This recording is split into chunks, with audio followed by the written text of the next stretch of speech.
Everybody strapped in? Next stop, 1600 Pennsylvania Avenue.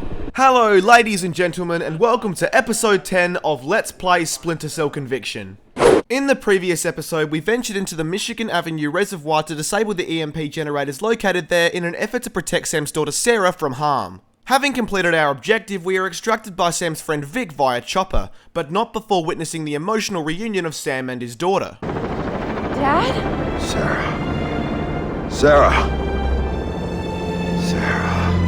Yeah, how touching. Let's get a fucking move on. We then cut to Sam, Vic and Sarah flying over the city discussing their intentions to head to the White House and assist Grimm in stopping Reed. Shortly after, the two EMPs that Sam was unable to disable in time are activated, sending the city into a state of darkness and panic. Oh my god.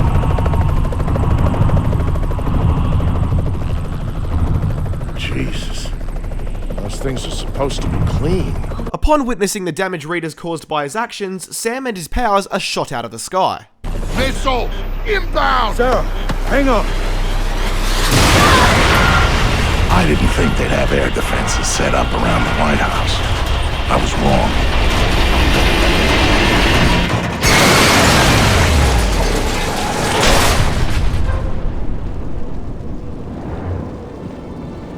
Vic, you okay? Yeah, Sarah, I'm fine. Dad! Dad! Gotta get up, come on! Gotta get up, Dad! Sarah. Thank God. You had me worried there for a minute.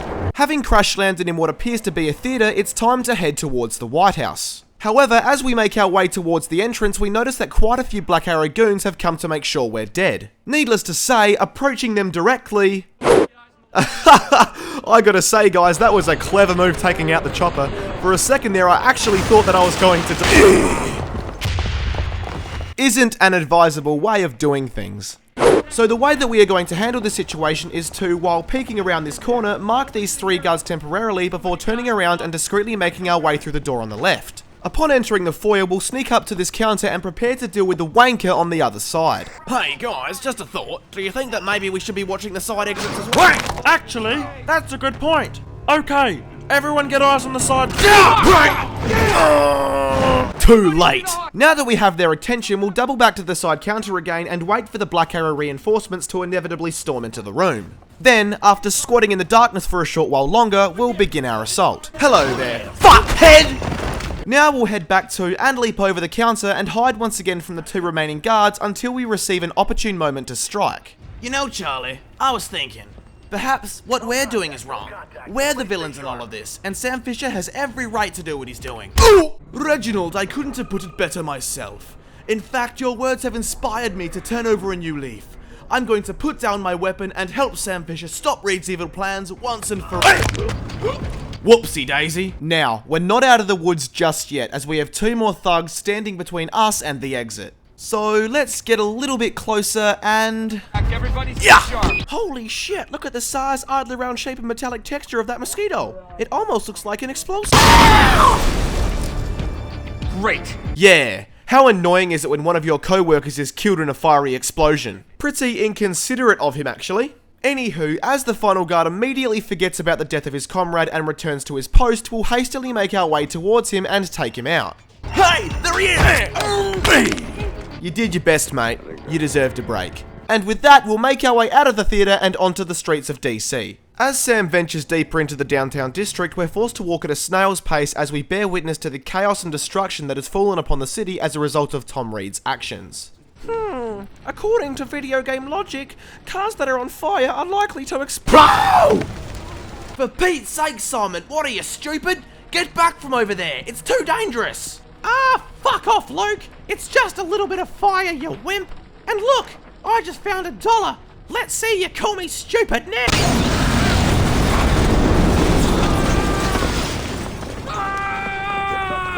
Shortly after walking through the street, we turn down an alleyway and are able to move freely once again. Upon reaching and peeking around this corner, we can see our next obstacle. A Black Arrow officer conversing with a civilian in a narrow alleyway. Sir, stand down. I can assure you that my fellow soldiers and I are expertly trained and more than adequately equipped to deal with any threat that may arise. Oh! Holy cow! Just kidding. In this situation, luckily for us, there happens to be a drain pipe which we can not only use to bypass the aforementioned guard in the alley, but also to gain access to higher ground, which allows us to completely avoid any other guard in the vicinity. Remaining on the wall, we'll shimmy along the jutted out concrete before climbing up and hopping back down into this enclosed area. Here, we'll scurry along a little bit further before sliding down the drain pipe.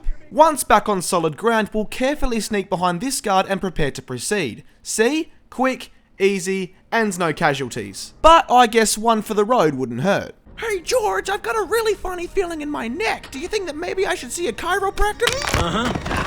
You'll get my bill in the mail. And with that, ladies and gentlemen, it's time to proceed. So we'll turn around, make our way past the two parked trucks, and come out onto yet another street populated by civilians. Except this time, there are also a handful of Black Arrow goons present to make things difficult. The first thing that we're going to do after running quickly down the street is to climb up the nearby scaffolding and turn our attention on the thug addressing the crowd. Ladies and gentlemen, please, return to your homes immediately. I can assure you that everything is under complete and total control.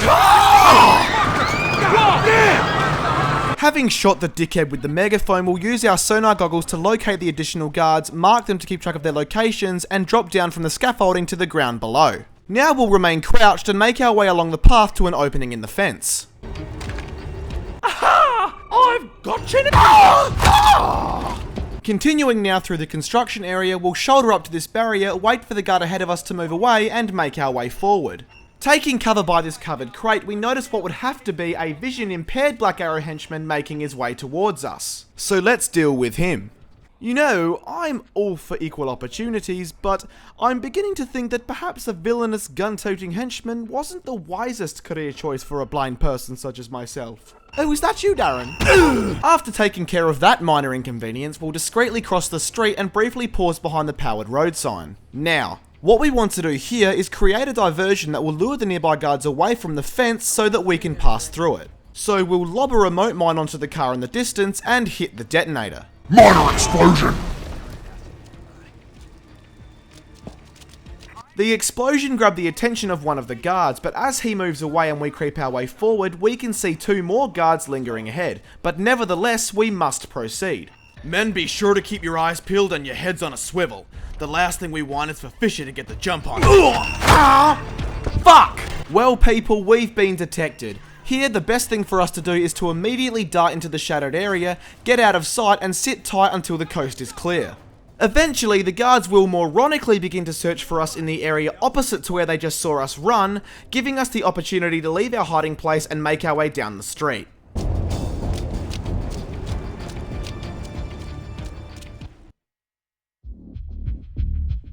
It was a bad day to work at the White House. Black Arrow's outer perimeter was there to prevent accidental witnesses.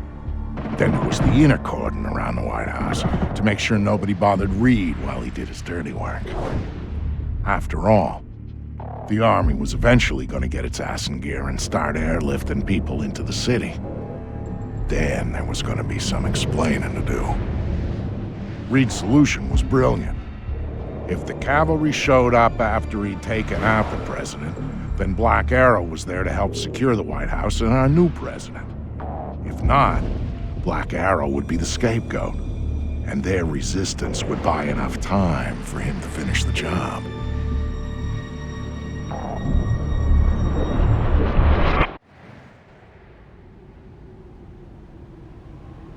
Here we are, ladies and gentlemen, on the outskirts of the White House, and our current objective is to blow up the front gate. But first, a matter to take care of. I have no idea why they have me standing all the way out here by myself. I mean, the only reason I can think of is that I'll be the first person that Sam Fisher kidnaps. Probably. Now, having taken care of that nuisance, we'll move back to get a good view of the destruction we're about to cause, throw a remote mine onto the petrol tanker, push the detonate button, and blow the gate as well as all the motherfuckers around it. Sky fucking high!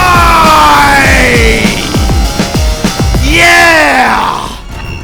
Having got people's attention, we'll flank around to the right hand side of the gate, hide behind the information sign, and when the coast is clear, move through the side gate. Once inside, we'll move around the perimeter of this building to move forward undetected. Fisher, come out, wherever you Don't you fucking toy with me, cunt! After jumping onto this roof, we'll use our higher vantage point to survey the area and ultimately take notice of the two thugs positioned by the gate that we wish to pass through. Not to worry though, as we'll simply throw another remote mine across the driveway, hit the detonator and blow it up to create a distraction.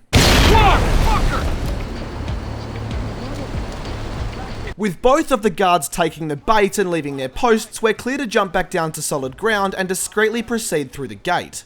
When in the clear, we'll break into a run and proceed up the driveway before taking an immediate right to avoid the oncoming patrol. Using the pot plants, hedges and garden bench for cover, we'll carefully make our way around the patrol before jumping over the barrier and continuing our quest to the White House. Shortly we reach what appears to be a Black Arrow supply camp, at which we'll move off of the driveway to the left. Here we'll move past these parked vehicles and shoulder up against this supply crate, waiting for yet another wave of soldiers to scurry on past and set up a choke point. Now we'll move up to this quad bike, wait for one last guard to run past, and then quickly dart around the parked truck and up to the power generator in order to hide before the aforementioned guards turn around.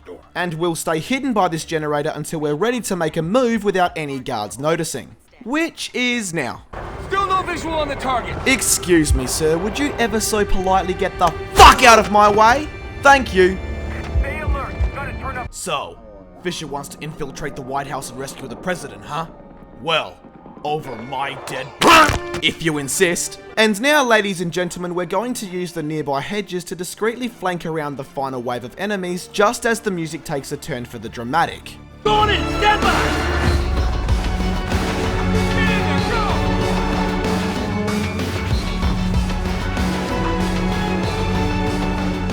Nothing like a good soundtrack to get you in the mood to help Grim rescue the president and finally confront Tom Reed. And of course, as we race to the garden door, we embrace the simple fact that the door handles are still for fucking pussies. And I don't use them.